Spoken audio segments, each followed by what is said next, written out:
સુરતના ઉધના વિસ્તારમાં આવેલી U51 નંબરની સરકારી અનાજની દુકાનમાં પુરવઠા વિભાગના નિયમોની ધજાગરા ઉડાવી અને તોલાદ અને હેલ્પર દ્વારા મોટા પાયે છેતરપિંડી આચરવામાં આવી હોવાનું સામે આવ્યું છે।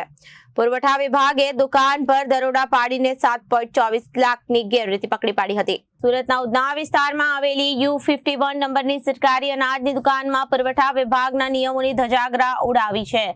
તોલાદ અને હેલ્પર દ્વારા મોટા પાયે છેતરપિંડી આચરવામાં આવી હોવાનું સામે આવ્યું છે। પુરવઠા વિભાગ દ્વારા દુકાન પર દરોડા પાડીને 7.24 લાખની ગેરરીતિ પકડી પાડી હતી।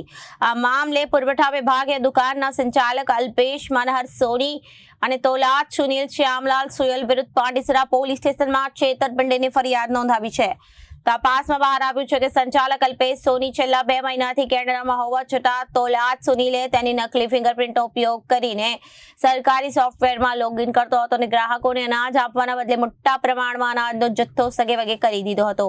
સરકારી અનાજની દુકાનમાં 7.24 લાખની છેતરપિંડી ઉધના ગાયત્રી સોસાયટી સ્થિત અમર રત્ન એપાર્ટમેન્ટમાં રહેતા અલ્પેશ સોનીએ પુરવઠા વિભાગમાં સરકારી અનાજની દુકાનનો પરવાનો મેળવી U51 નંબરની દુકાન ચલાવતા હતા। સરકારી નિયમ મુજબ અનાજ વિતરણ માટે સંચાલકે પુરવઠા વિભાગમાં ફરિયાદ નોંધાવી પોલીસ સ્ટેશનમાં ફરિયાદ નોંધાવી છે, જેના આધારે પોલીસે તપાસ શરૂ કરી છે। Bureau report Janadesh news.